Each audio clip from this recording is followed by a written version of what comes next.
वो तो विभा ने परसों ही धोकर रखी थी आपकी अलमारी में, देखो वहीं होगी।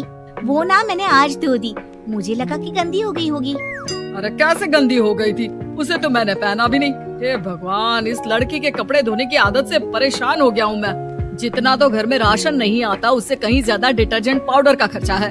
इसकी शादी करवा दो, शादी जाए अपने घर में ही करे काम, फिर चाहे घर के कपड़े धोने हो या पूरे गांव के। हाँ ठीक बोल रही हो, देखता हूँ मैं कोई लड़का। वो दिन भी आ जाता है जब विभा को देखने लड़के वाले आ जाते हैं। लड़की मुझे अच्छी लगी। होने वाली सास कहती है, बेटी अगर कुछ पूछना है तो पूछ लो।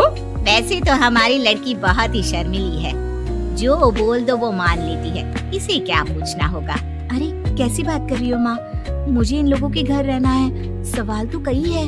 हाँ हाँ बेटा पूछ लो ना, क्या पूछना है। आप लोगों के घर कपड़े कौन धोता है? सास का मुंह बन जाता है।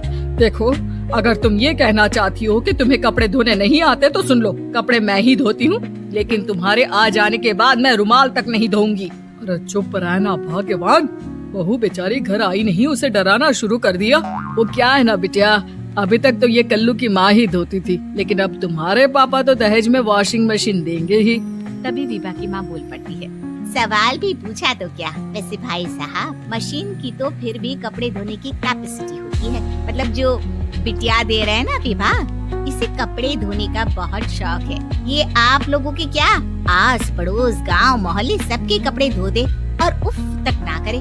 बाहर देखा नहीं आपने कितने कपड़े सूख रहे हैं, सब हमारी बिटिया ने ही तो धोए हैं। बस भी करो ना माँ, शर्म आ रही इतनी तारीफ सुनकर। और तो और एक दाग निकाल कर दिखाओ तो मान जाऊँ। हाँ अच्छा माफ करना बेटा, मैंने गलत समझा, हमें तो रिश्ता बहुत पसंद है। और ऐसे जुड़ जाता है रिश्ता कपड़े धोने का शौक रखने वाली विभा का। उसकी शादी हो जाती है कोयला फैक्ट्री में काम करने वाले कल्लू के साथ। शादी के बाद अचानक विभा चिल्लाती हुई सास के पास आती है, सासू माँ, अरे सासू माँ कहाँ है आप? ये तो धोखा है, धोखा दिया आप लोगों ने मुझे। इसे ससुर के चक्कर के बारे में पता चल गया। अरे तो उसमें तुझे क्यों धोखा मिला है? अरे नल में पानी नहीं आता, कपड़े कैसे कब धुलेंगे? अच्छा तू पानी नहीं आ रहा उसकी बात कर रही है। तो आपने क्या सोचा? कुछ नहीं। अच्छा हाँ, तेरी माँ ने कहा था कि कपड़े धोने का शौक है, तुझे याद आया मुझे। शौक बोलकर कपड़े धोने वाले मेरे जुनून को कम ना आके सासू माँ, कपड़ा धोना मेरा गुरूर है। तभी पति भी वहाँ आ जाता है। अभी मैंने इसे सनी देओल की फिल्म दिखाई है, उसी के डायलॉग मार रही है माँ। अच्छा सुन, साफ साफ बता रही हूँ, पानी सुबह 4 से 6 और शाम को 10 से 12 आता है, समझी? विभा टाइमिंग सुनकर हैरान हो जाती है। ये क्या भूतों का मोहल्ला है? सुबह 4 बजे उठकर कौन कपड़े धोता है? 4 बजे टंकी में पानी जाता है, फिर सारा दिन धोना ना, किसने मना किया? अरे कैसे बात कर रही है? 200 लीटर की टंकी में कितने कपड़े धो लूंगी मैं, सुबह ही उठ जाऊंगी मैं। अब क्या था, विभा सुबह 4 से लेकर रात के 12 बजे तक कपड़े ही धोती रहती। एक रोज सास पड़ोस से निकलकर कहीं जा रही होती है कि साथ वाली कहती है, हाँ कल्लू की माँ, जरा ये बताओ कि 2 साड़ी है, 2 ब्लाउज और एक पेटीकोट और एक नाड़े वाला लंबा कच्छा। हाँ तो? अरे तो क्या कितना लोगी धुलाई, ये बताओ। धोबन दिख रहे हैं हम क्या? हमारे पति सरकारी नौकरी से अभी रिटायर हुए हैं और बेटा सुपरवाइजर है कोयला फैक्ट्री में। धोबन समझ रखा है हमें। हाय रे कल्लू की अम्मा, माफ कर दो, वो तो मोहल्ले में यही सब बता रहे थे कि तुमने बहू को कपड़ा धुलवाने के काम में लगा दिया है। सास को पड़ोसन की बात सुनकर गुस्सा आ जाता है। वो घर पहुंचती है जहां घर के बाहर ही इतने सारे कपड़े सूख रहे होते हैं जितने कि किसी धोबन के घर पर। अरे ओ कल्लू की दुल्हन, बाहर निकल। माँ जी यहीं आ जाओ, बाथरूम में चादर धो रहे हैं हम। अरे अभी हम धोते हैं, तुमको बाहर निकलो। ये आस पड़ोस वाले बोल रहे हैं कि हम बहू से कपड़े धुलवा कर उसे कपड़ा धोने वाली बना दिए हैं। अरे छोड़ो ना माँ जी, किन लोगों की बातों में आती हो?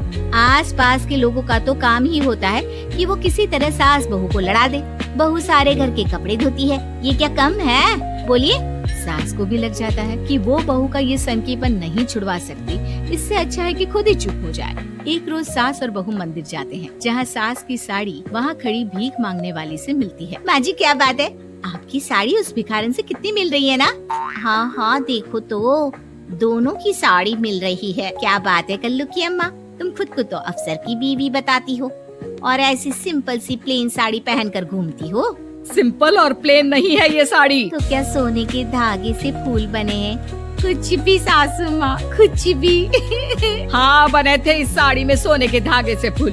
मेरे पति लेकर आए थे मद्रास से स्पेशली मेरे लिए 10,000 की। ताहे भाई साहब इस भिखारन के लिए भी सेम टू सेम साड़ी लेकर आए होंगे 10,000 की। सास उस वक्त तो कुछ नहीं कहती, लेकिन बहू के साथ घर आती है और अलमारी से एल्बम निकाल कर लाती है। ये साड़ी देख रही है, ये वही साड़ी है जिसे मैंने अभी पहना था। इस साड़ी में ये जो चमकदार फूल दिख रहे हैं ना, ये सोने के धागों से काटे गए हैं। लेकिन तू लोकल वॉशिंग मशीन ब्रश से घिस घिस कर सारे फूलों को निकाल कर साड़ी प्लेन कर दी। मुझे माफ कर दीजिए सासू माँ। और तो और, जब मैंने तुझे तेरी गलती के लिए कुछ नहीं कहा, लेकिन तूने तो सबके सामने मेरा मजाक ही बना दिया। क्यों? बहू को समझ में आ जाता है कि अब से उसका कपड़े धोना बंद।